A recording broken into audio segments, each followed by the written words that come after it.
What's up, everybody, and welcome to the Swolecast Poker Edition. We are blessed. We are blessed to have this off-season Swolecast to be able to just do whatever we want. And this week is a special Swolecast edition. David Kitchen joined by Davis Maddock. Davis, say hello. You know, I just got to say, it's a real bummer that we weren't just bringing back the League of Legends show, because there's nothing more that people online like to tell you than how good they are at playing cards. A lot of people online really think they're good at playing cards, but no one's under those illusions with League of Legends. All right. We've got Peter Overzet. Peter Overzet, the prop king. How's it going? Doing good, man. You could actually, last week I had you introduce me as the 45th ranked esports DFS player in the world. Today I'd like you to introduce me as the 123rd place finisher in the inaugural RotoGrinders Poker Open. That happened to be the best showing by any RG employee. So yeah, it feels good to be king. Is that true? It's all here. It's all hearsay. You can't trust anyone these days. All right. So we also have Sammy Reid. And Sammy, I'm just going to say it. The pressure's on, my friend. Not just like the DFS Open event number 2 happening tomorrow night, but also this show. Do you feel up to it? Absolutely not. But I do have my trusty flask handy. I think we'll get through it. Sammy. Okay. It's only 1 p.m. there in 1 California, man. All right. I mean, nothing like helps 6 out your a.m. online poker game like drinking. So, Sammy, is this just to ease the nerves of just being in the presence of 3 professional broadcasters? actually, what it is ever since I had a kid, I'm no longer allowed to vape in the house anywhere. So, I don't know how I'm going to get through this hour, honestly. I do. With that welcome hood, to adulting. I'm getting like strong Phil Locke vibes. Phil from Locke. you, right? Yeah. Yeah. Kitchen, do you know who Phil Locke is? And no Definitely. clue. Yeah. The Unabomber, man. Watch some old World Poker Tour DVDs for once in your life. I do recognize the look, though, as far as hoodies and glasses and like peak World Series of Poker. I do understand that. For those that do not know, Poker bro. I am not a poker guy. Just imagine like my level of knowledge and expertise in DFS, the opposite of that. So you're really good at poker? You're taking this thing down then, eh? Yeah. The second DFS Open winner, David Kitchen. What's the equivalent of like backup quarterback in cash for poker? Just like or touting or the button. Or no, like what's the equivalent of like touting defensive players, like knowing the names of defensive players? It's like it would be like telling everyone at the table how bad they were playing, like in the middle of playing. That's the equivalent for sure, which Kitchen wouldn't even do. All right, let's set the table. Let's set the table for this because this is obviously like we don't have anything better to do, but this is pretty cool.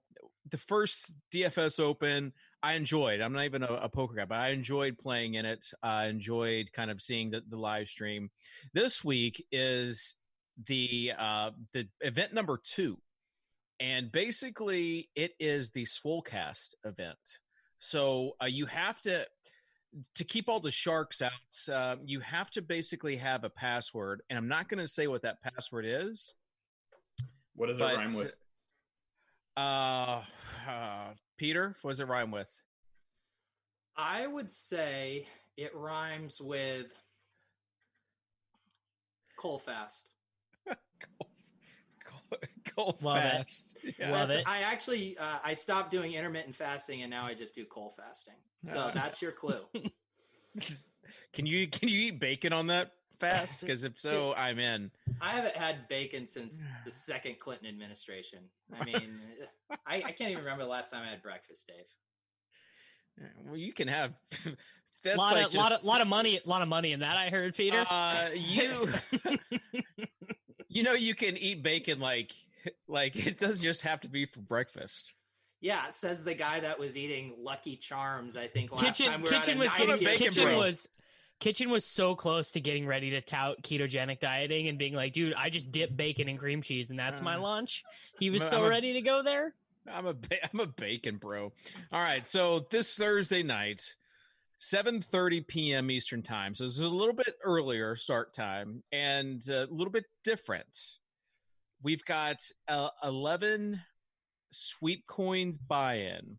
8:30 Eastern, right? Kitchen. Oh, okay, sure. 8:30. What you want to take over the hosting duties? Hey, look, I just didn't want you to Davis Maddock it and start associating different time zones with different times. Too much bacon fat coursing through your veins to get the details right. Bacon fat is fuel, so nice try. It's like, anyways. So 8:30 Eastern time, 7:30 the best time zone, Central time. 11 sweep coins is the buy-in, and then unlimited buy-ins for 10 sweep coins the first hour. So however many times you want to buy in the first hour, you can. We also have bounties, including myself.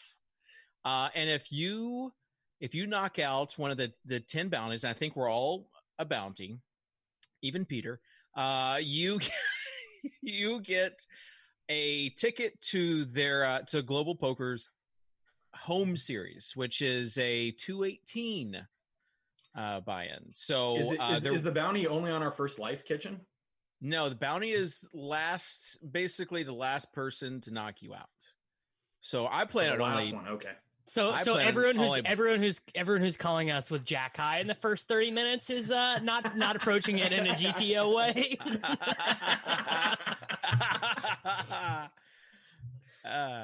Poker terminology. I'm just laughing when you guys laugh. So Kitchen doesn't know what Jack High is. He's like, yeah, it's funny. I mean, I'm guessing Jack High is like when one of the cards is a jack and it's your highest we're card. making progress here. Yeah, so there you go. So basically it's going to be like a minimum of 20,000 sweep coins. You've also got the top 20 get a ticket to the home series event. So guaranteed overlay. People should know that terminology, regardless if you're an online poker savant like Samuel is. Sammy, do you think that you have more knowledge on poker than Davis and Peter combined? Davis for sure, because we talked about poker, and he went and played one time. He's like, yeah, man, I 4-bet with sixes and just like jammed it all in. The guy had queens. I didn't know what to do. Like, I can't, so I gotta have queens. How many hand histories have you been subjected to by Davis, Sammy, like in the past few months? Okay, so there was just like a streak for like a week and a half, and none on either side of the week and a half. But Davis was really in deep for a quick minute. Well, I play every day, more or less, but I don't send you hand histories that often. I legit just got an email from Davis. He's sending me poker books. Poor Davis can't blame any of his poor choices on like following like some of the high stakes player. He can't like blame his mistakes on somebody else. He has to take personal responsibility for it. Such is life. There are a lot of mistakes out there. I imagine Davis in a tough spot in a tournament trying to get Sammy on a Zoom call, sharing his screen. Sammy, what do I do here? I'm winding down, but I can never make like technology work because I'm a boomer, so it would like take too long. You time out, and that would be it. All right, so let's talk about the strategy, the GTO, or as people outside the poker world maybe not know, the game theory optimal strategy. Did you look that up before the show, Dave, to make sure? I think he's just heard people say it enough at this point. I definitely did not know what it was like a year ago when, or maybe 2 years ago, when Joey kind of brought it to the DFS world.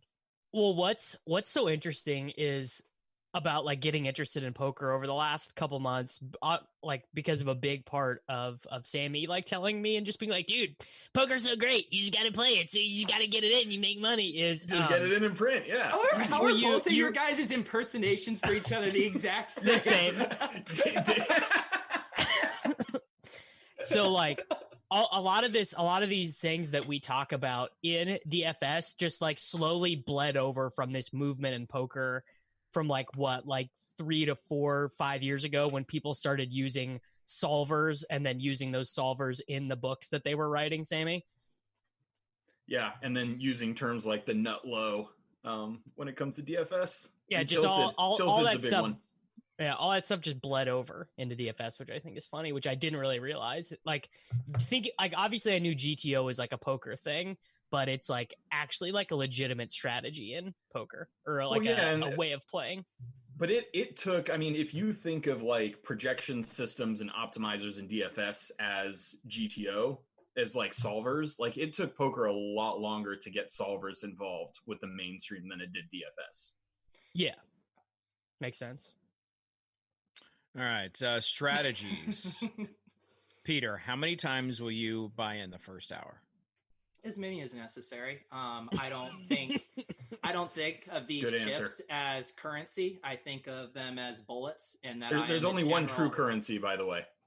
Man's coin. Yeah. You got to think of them as an advertising budget, Peter. True. No, but people do wonder what these sweep coins are, and very similar to Man's coin, when the grid goes down and American currency is completely devalued, only two things will exist that you can barter and trade and feed your families with, and those are sweep coins and Man's coins. So just plan accordingly. I don't even know what to say. Don't know how to say this idea is probably a little too revolutionary for the common people. Do we actually want to talk about like poker strategy on the Swolecast though? Like, is that really the direction we want to go to? No, I want to know how many times, Davis, you will buy. Like, are you going all in just to try to get the biggest pot in the first hour? I mean, I certainly don't think that just like shipping it every time you get to like a top 25% hand is like GTO. But if you are trying to amass, double up your stack very quickly, like certainly some people will try that. I will not be doing that. But I mean, if I bust in the first hour, I'm for sure rebuying. All right. So how many times will you buy in if necessary? I don't know, like 3 probably seems like, I don't know, maybe more. I really like 3 seems like the minimum for you. It does. Sammy, do you think it makes you you're more of a GTO robot, right? I mean, does it make you play a little bit more loose knowing that you have those rebuys? Do you alter your strategy in that first level at all, or is it just business as usual, and if you need to use the rebuy, you do? No, I think the thing is like ICM implications are kind of thrown out the window. Do you guys know what ICM is? Of course, but explain it for Davis. So Davis, ICM is the independent chip model. Chip model, yeah. Yeah, it's right, like a calculation based on like the dollar value of each individual chip inside the tournament. That's exactly right. And so the chips are like devalued as the tournament goes on, right? Like everybody buys in for a certain amount, and that amount equals the number of actual dollars you bought in for. But at the end, one person ends up with all the chips, but they don't end up with all the money, right? All the money goes to like the different places, first place, second place, third place. So the chips themselves lose value as the tournament goes on. And basically what it means is that the value of gaining chips is not as great as the detriment of losing chips. So you just don't want to get it all in. Like doubling up doesn't help you as much as busting hurts you in the short version. But that goes out the window in the first hour when you can just buy some more sweep coins, get back in there, and you're good to go. I will still probably play super, super nitty for the first 2 hours, regardless of buy-ins or whatever. I literally played as 3 hands. To you saying like, that's your always strategy is super nitty? Yeah, I don't play. I play poker very differently than the way that people would imagine that I play. I'm just a super nit. Okay, all right. Well, I just fold a lot. Let's stop that. Like that just doesn't sound. I think you're trying to send out false signals out into the world. Yeah, is this your bluff? Yeah, he's trying to widen his bluff range through misinformation. It's not like I don't play that well. I'm just saying, like playing super nitty is not even a GTO strategy. It's like that's a pretty exploitable way to play. Is people can just fold to pretty much all your 3 bets, or they just have you on super polarized ranges. So what I'm saying is not even like a optimal way to play. All right. So Sammy, should I in the first hour then, I should not be afraid of someone like trying to bully me basically. Yeah. Right? I mean, that's what I would like think. Bluffing is like nothing in the first hour. Yeah, at the end of the day, you should take any edge, right? There's no like big picture implications because you can just buy back in. So obviously, if you're just a one bullet kind of guy and you're afraid of that kind of smoke, maybe you don't want it. But people are definitely going to be more willing to call off their stacks in that first hour. Like I would not be doing a lot of river bluffs or whatever in this situation because you're going to get called by like second pair. I would think a pretty good amount. It's going to be an issue. It's going to be an issue for me. I definitely busted out of the first one on a kamikaze bluff. Those feel so good, though. But hey, sometimes gunfighters get shot, man. You know, happens. Because there was this element to the first one where there was the embarrassment factor. You know, again, Sammy plays. He knows that he's just going to make his lines. He's going to make the plays he needs. But for most people are like, I don't want to be one of the first people out and get made fun of. So there was probably a more general nittiness. Whereas now this one, I think it's going to swing in the other direction because there's the safety net of the rebuys. So people are going to be splashing around in that first hour. Yeah, and they also realize that nobody cares what place you went out in if you didn't finish first. Nobody cares. Like, whatever. 123rd. Some people do care. No. Some people do care, and there also will be like last longer bets and stuff like that. So let's just go ahead, Davis. I want you to basically handicap the field as far as like give us some odds on how we stack up in this tournament. How the four of us stack up in this tournament? Yeah, like all right, let's start there. Like relative to the field. Yeah. Do you like give us rankings of like above average, on par, below average with the field? I mean, don't douche this because Kitchen is definitely going to last longer than all of us. No matter what. I mean, I would say like Sammy would be above average with this field. Peter and I would probably be right about average or below average, and then Kitchen would be below average for sure. The thing I saw was pretty interesting at my tables was just that some people clearly knew what was going on. You know, their bet sizes were appropriate. They weren't, you know, just like showing up at showdown with like very weird hands. And then like I switched tables and people were just like, there were a couple hands where the whole table called the big blinds, just like it literally called all the way around, which is like bomb pot. I mean, just basically the number one way, if you're unfamiliar with players online, to tell if someone's good or not is if they ever just open call, they probably are bad and have never like tried to play seriously.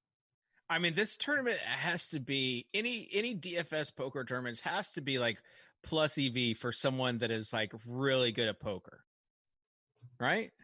I mean, I think that's true, but I think it's true just generally no matter what right now because there's all sorts of gamblers out there not having anything to gamble on. The games are definitely the softest they've been online since Black Friday. Everywhere, like the games online are so insanely good. It's fantastic. So, and that's why we have any different. That's why we have a password on this, so that the regulars can't get in. Because like if you saw like DFS, I mean, yeah, this has to be like this has to be like the most plus EV tournament in online poker. That's why there is a password. We're not going to tell you it, but it rhymes with Swolecast. So if you go and sign up using the RotoGrinders links, you'll get some free sweep coins. And again, 30 of these like home series seats. And this is all new to me. So like yesterday, I'm like, okay, what is home series? And basically like, it's one tournament that they run every day. And sometimes it's lower entry. This buy-in is like a 218 ticket. So 30 of those bad boys going to be available via bounties or top 20. And that's the thing is it's certainly worth going out of your way to try to bust all of us, right? Because it costs $11 or 11 sweep coins to enter this tournament, and you're getting laid like 20-1 on that next entry. Yeah, that is a disproportionate prize. That's huge. It's huge, right? So you can just go all in and take 2-1 the worst of it or 4-1 the worst of it, and like just by like sheer equity odds, it's worth it. So basically what I'm saying is get it in bad against us and and hope you get lucky. Because yes, definitely call it off as bad as possible against the four of us. Look at these long cons Davis and Sammy are playing. Davis is like, I'm just the biggest nit ever, always. And then Sammy's like, you're getting like 10-1 odds to just punt off your stack right away. My favorite was Davis like just grouping himself in with Peter. Like Peter Davis has been on like national television playing poker. And it's not even like with his sharp personality; it's with an alternate personality. Like he knows a lot about poker, Davis. And so for you to say that you know just as much as he does, I feel like is disingenuous. I mean, I don't know. Chip tricks like this, Davis. Hang on, I can shuffle them. I can't do the thing that like the super try hard at the table does. I can't do that. Look at Charlie. Charlie, please grab a GIF of that and throw that on Twitter. Solid. All right. So Davis, you against Peter last longer. Who like handicap your odds there? Loser has to delete Laird's number from their phone. It's easier. It's easier for you because you have two phones. I will lay even though these odds are not accurate. I'll lay minus 120 to Pete that I last longer. Oh my God. Jeez, Davis. Well, people have been giving me a hard time on Twitter for not wanting to book action, so I figured I'd give you a favorable price. Okay. All right, booked. All right. How many times does Sammy buy into this tournament, Davis? I mean, I think 3 is like a good number. I feel comfortable with that. I was going to say number. over under 2.5 is a good one. All right. I'm gonna take the under on that because even if he has 2 kamikaze bluffs, one of them probably gets through or he gets a double up in there. I don't see Sammy going 3. All right, Davis the line maker. Let's talk about some other guys. Let's talk about Big T. Let's talk about Tony. Just take the over on Tony. I just feel like he's getting it in there because he just wants to win. Line. You got to set the line. Like how many times does he buy in? He's like the Negreanu, right? When he's going for player of the year in these events and you can just rebuy unlimited just because he's trying to get those points. I mean, Big T, the line has to be like 6.5. Yeah, he's just trying Big T. I mean, I'll take the under on 6.5, but I'd say 3.5. I'll book the over at even money. So I love how you said 3 was like a perfect number, and then we agreed that Big T's gonna go ham, and Davis says 3.5. Well, there's just a lot like what I mean. If he ships his first all in, there probably won't even be someone at his table with a stack to end him in that first hour. You don't play that many hands in an hour. You can, judging by my past experience. Davis, you're nitty with your prop bets too, man. Global poker. I just gave a better poker player than me plus 120. So we got to loosen you up. You're on the same tier, anyways. So Sammy, knowing some of the people draft cheat made it. Sorry, dropping chips. Over here. Dropped your cool trick. Yeah, Charlie, clip that. Somebody get a gif of that. I gotta redeem myself. I used to be able to do this one. Anyways, who do you think is the favorite in this tournament, Sammy? Of the people is Crane in the tournament? Yeah, I would say Crane's Crane. Crane's really good. Crane really wants good player, you to sharp know guy. he's really good. I know that. Crane got kicked out of the Corona Poker Club for being too good. That's exactly right. He won like 5,600, and they're like, "You got to bounce, dude." Like that's it. So, but he did like lose a little bit at first, and then he went on a pretty big win streak, and then that's he got what you kicked gotta out. do. You ever seen the movie Maverick? Where he just loses for an hour, and figures everything out, and then storms back. That was Crane. It was like modern day Maverick.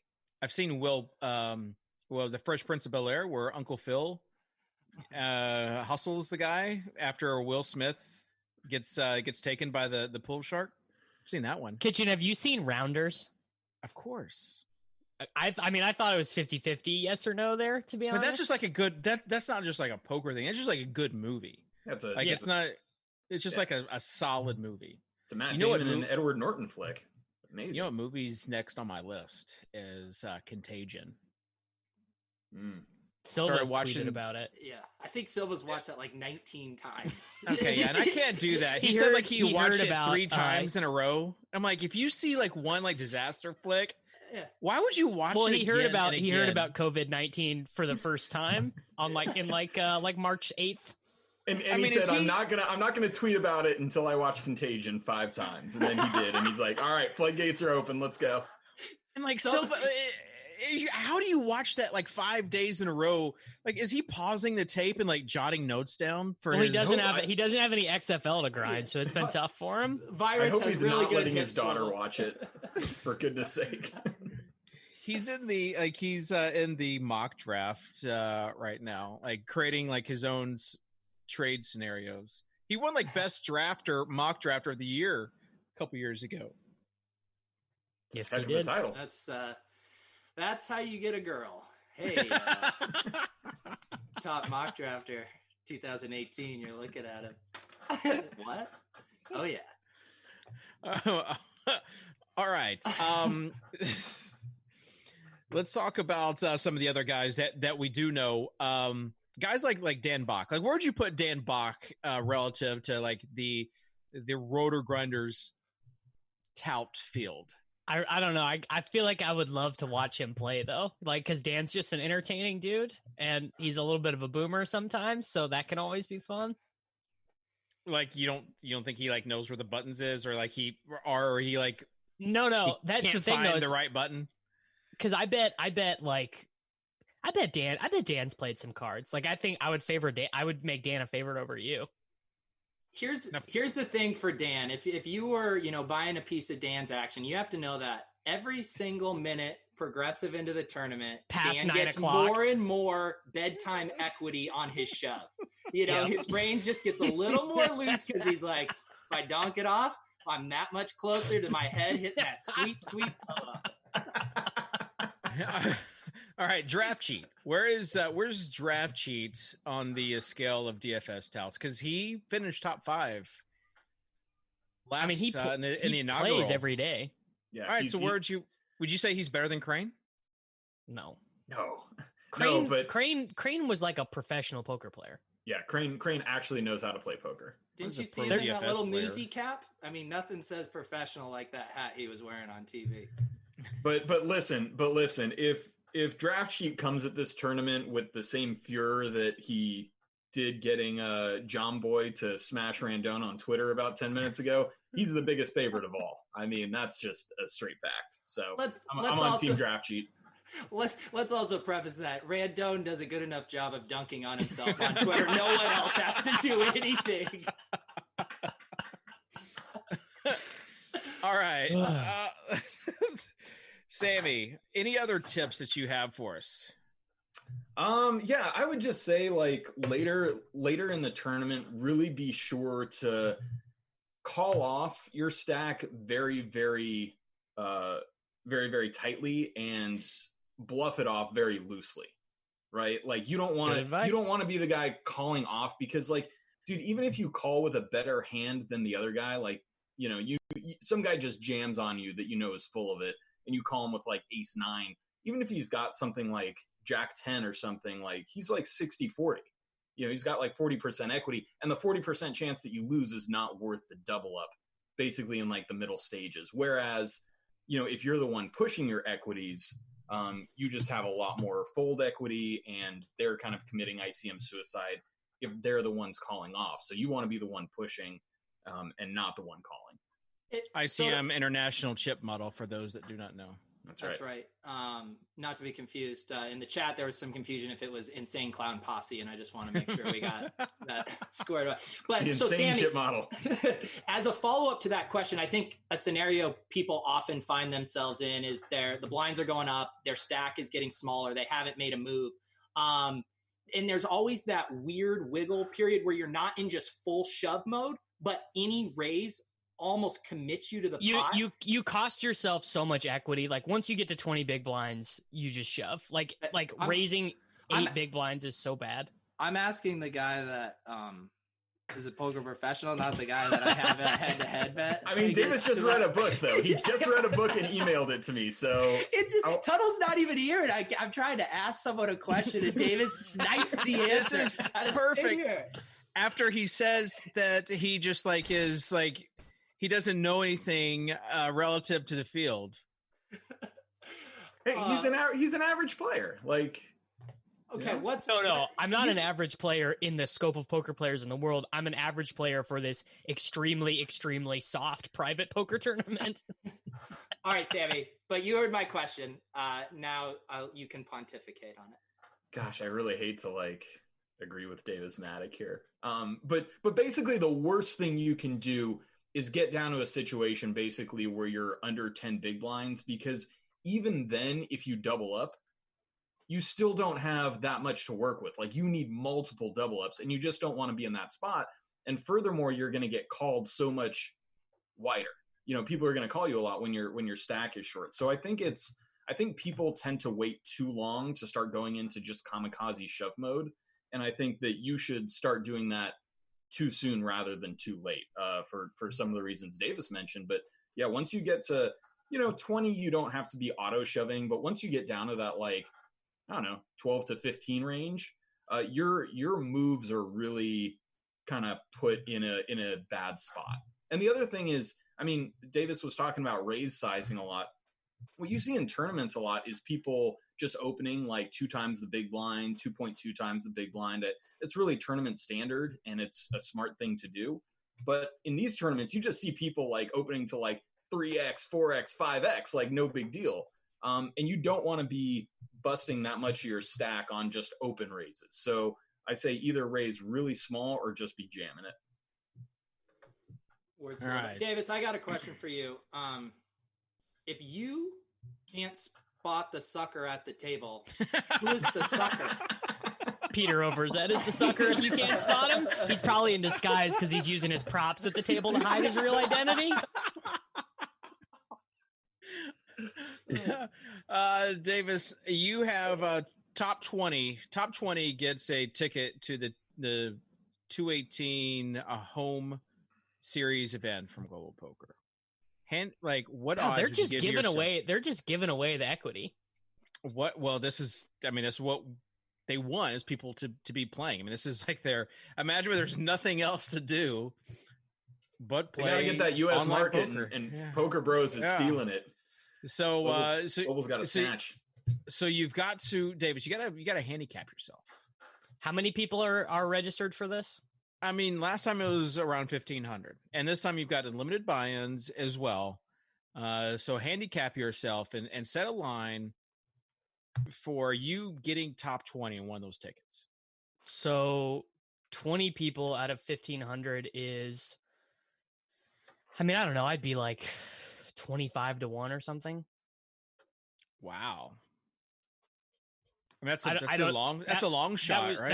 That was extremely napkin math. I'll have to have the chat check that out. But it's point a very low number of the field is. Well, if there's 1,500, that means it's 1 out of 75. So if you're 25 to 1, you're saying you're 3 times. Yeah. So okay. So I would say 70 to 1 then, if I'm giving myself a little bit of credit as slightly above average. I love how we went to 25 to 1 to 70 to 1. Is there a market where I can short Davis? Yes. And that wasn't we literally joke either. We literally are betting against each other. That's true. If you just short all cryptos, it's kind of the same thing. All right. What are the odds that I outlast Davis? You're a favorite. You think so? I think you're a favorite against any of us. There is no way that you are not outlasting. Yeah, after us donking on you, you got to be a big favorite to win the last longer. You may get my bounty. Yeah. Well, I'll add another wrinkle into it. I don't know if we're doing the live stream or whatever, but I was playing nittier than I normally do because I was doing the live stream and I wasn't focused on the table. Oh, okay. All right. Oh, and look how that resulted in me still performing better than anyone else on the live stream. Some of us are just Renaissance men. But I was just trying to prove the point that my playing style might be a little different if I get Peter just discovered that playing Nitty leads to profitable results in playing poker. Well, yeah, where would Patrick Laird and Cash be on like in a poker scenario? That's like that's like I'd say it's like raising under the gun with like 8-10 of clubs. Are you not supposed to do that? You're just balancing your range, dude. That's just a balanced range wager there for sure. PayPal My Money said, just saw Pete's audition for the Swolecast from 3 years ago, and then fire emojis. Yeah, it took him 2 years to finally hire me after that audition. If that doesn't just epitomize what the Swolecast is about, that someone make a wish. It's a real rags to riches type of story, you know? I mean, Pete just built himself up from nothing, just a kid with a dream. Now he's a crypto entrepreneur and one of the staples of this show, like basically replacing Evan Silva. I mean this back is just then, yeah, there amazing. Could be a movie. Back then he literally went by the name FF Comedy Hour _ Pete. Like that was his name. All right. So I mean, who is watching this movie about the FF Comedy Hour and Peter Overzet's climb in the fantasy industry? Every Day is an Adventure is a great name for the movie, though. Listen, we're still on like the beginning of the story arc. There's lots more to come here. Pete, I literally show people at the poker table the video of you going to MIT and talking about Manscoin. When they ask what my chip protector is, I'm like, hey, check this out, and I show them the video. Dude, I need to send you a bag of those Mans coins and have you be my salesman on the poker floor for me. Dude, I've gotten it out there. I had that picture with Andrew Nemi. Oh yeah, touting it. Yeah, the mugs game, man. Those were got it on the live stream. They talked about it on the Stones live stream. So I think Postle and the Mans coin. I think the moral of the story and what Dave is trying to hint at is right now there's someone out there making League of Legends parody videos for 4 people. And someday they're going to be on this show. So I think, follow your dreams. Bradley says, how much is the buy-in? It's 11 sweep coins. So 1 sweep coins equals to $1. And then 10 unlimited buy-ins for the first hour. And those are 10 sweep coins. So what does this mean by PayPal money? If Pete were actually good in GPPs, jerk. A biopic. I mean, he is the 45th ranked League of Legends DFS player. So you tell me who's good at GPPs. Yeah, man. Some of us took first and second in the $20 3 max on DraftKings for the LPL LCK slate overnight, son. So some of us did. So maybe we get David Lynch on the line and get that biopic rolling. Before we exit, Rams Chargers, HBO's Hard Knocks going to be filming there. Thumbs up or thumbs down, Sammy? No Todd Gurley. No Phil Rivers. What are we doing here? Yeah, but they might sign Cam or Jameis both of which would be hilarious. I mean, haven't we seen enough Jameis? Like, what's he going to do beyond the finger licking W's for us to really? I am so invested in Jameis in fantasy football that I'm anytime there's a quarterback opening, I just got to bring his name up just to put it out there in the universe. You got to make sure when you do that, you mention his yards per attempt. Yeah. Do you know what would be way better if they replay? Like, I want to see the quarantine version of Hard Knocks where they splice together the documentary based on all of the Zoom calls, the phone calls, all of that. Guys doing home workouts. Yeah, I want to see the MTV cribs for all these guys recording their stuff at home. Laird told us he's been working out in his parents' basement. I mean, this is the kind of stuff I want to see. That was such a humble little brag about us talking to Laird. I've dropped it a few times now. Wait. I love how Peter dropped the name and then Davis helped him pick it up by saying, we talked to him. That's what you call an alley-oop, David Kitchen. It was, I think Davis actually mentioned this last week, but I had gotten the text from Davis with a bunch of exclamation points and he goes, check your burner phone. And I'm trying to turn on my burner phone. It's dead because I haven't charged it for a few months. Frantically, and then I'm like, I can't get it on. Tell me what he said, Davis. I'm sending him screenshots of the text conversation. It was good times. And then I finally get it open and I reply, and Laird doesn't reply for 24 hours. I was like, I think my burner's not working. And Dave's like, no, he just hasn't replied yet. Is this the iPhone or no? Yeah. It's the Laird. The Laird phone. It just goes straight to God. It's like amazing. Yeah, that's exactly what it is. Yeah. Sammy, closing thoughts from you. Look, if I drink as much during the tournament as I have today, it's going to be 7 buy-ins in the first hour. Let's donk it off. Let's kamikaze it. Let's have some fun out there. Let's do this thing. Can I give a shout out to Sammy, because I know when he's come on the show in football season, we'd be recording later in the day, it'd be time to drink. Sammy just has a Pavlovian response to being on the Swolecast and grabbing his flask. We need to test this by recording at like 10 a.m. and just seeing if Sammy still goes straight for the bottle. Yeah, I also check your Bayesian priors on that, bro. I also need to mention that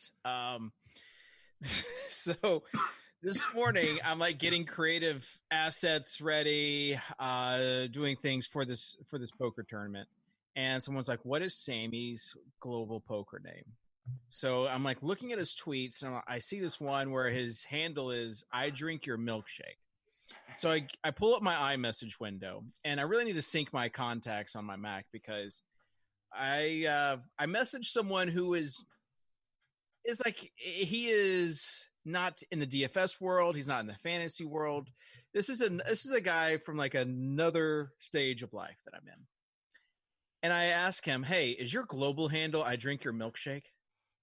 Because I thought it was Sammy, because I'd been messaging with Sammy, and he's like, no. So now I had to explain to him like what was going on. Wow. Was that really hard for you? That was the story. That's like, just like in a normal it was a really bad story. I thought that was going to go back to that Sammy's Twitter name used to be @I'm EV positive when he first started the fantasy grind, and that would have been a good story. Yeah, I should have made that my global poker handle. I really goofed up not doing that. All right, what's your name? Revert Z Top. If you're in any DK League of Legends tournaments, you'll be real familiar with that username.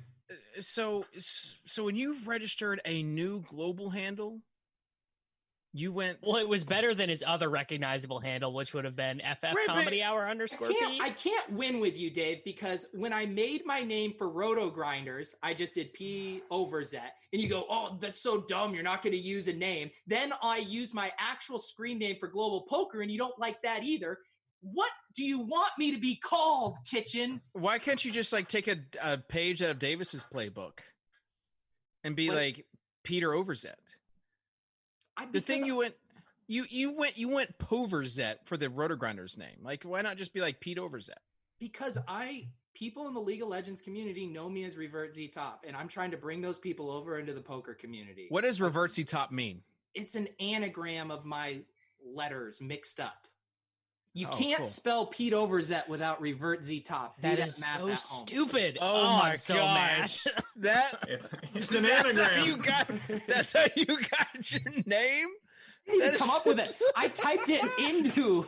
He just threw it in like a Scrabble jumble thing and came up with it. Back in 2012. It was 1993 when I had like Soccer Dave at AOL. It's my AOL screen name. So like, I never knew it was going to be a thing. I guess my point is like, you still went with Revert Z Top instead of. Hey Pete, what's the anagram for FF_Comedy Hour _? What's Davis's anagram? Everybody in the comments, post your anagram, and you'll be entered to win sweep coins. All right. Final thoughts, Davis. I mean, I thought we were actually going to talk some cards because I like to talk to Sammy about poker because he knows more than I do. So I'm disappointed. We did. No, we didn't. Like, what did you want to talk about? Like, I don't know, like strategy for this tournament. We talked about some real high level concepts, man. Dude, Davis, you have a sweet anagram. Satiated. Oh, that is pretty good. 8. That's an 8 letter. I guess it doesn't use the K, but 8 of. I was about to say, is there a silent K in there? I could get the full thing. Sammy Reid is close to mermaids. Ooh, I like that. There you go. Yeah. I'll get you one, Kitchen. 1 second. I never knew you were an anagram, bro. Oh my God, Kitchens is thickened.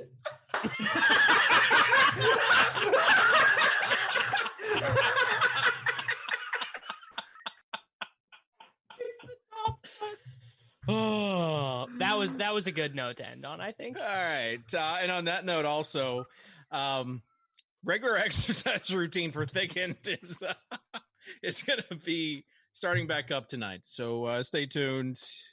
Just be prepared for to be inspired, really. Be prepared to be inspired. I'm tired of eating Pop-Tarts and Lucky Charms. So such is life. All right. Peter, final thoughts?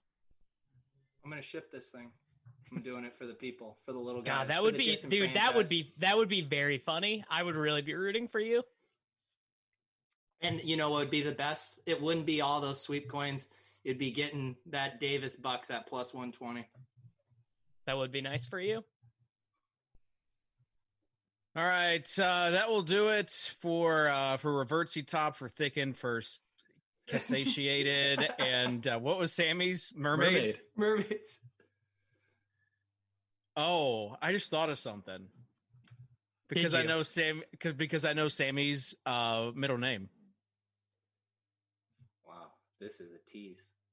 Sammy's so old. I wonder what popular middle names were back in 1946. I don't know if I have the authority from Sammy to say what his middle name is. You certainly do not. Okay. Wow. Davis's middle name is pretty good too. Oh yeah, you can share mine. It's Lamont. It's the best. Yeah. Is that one name or two?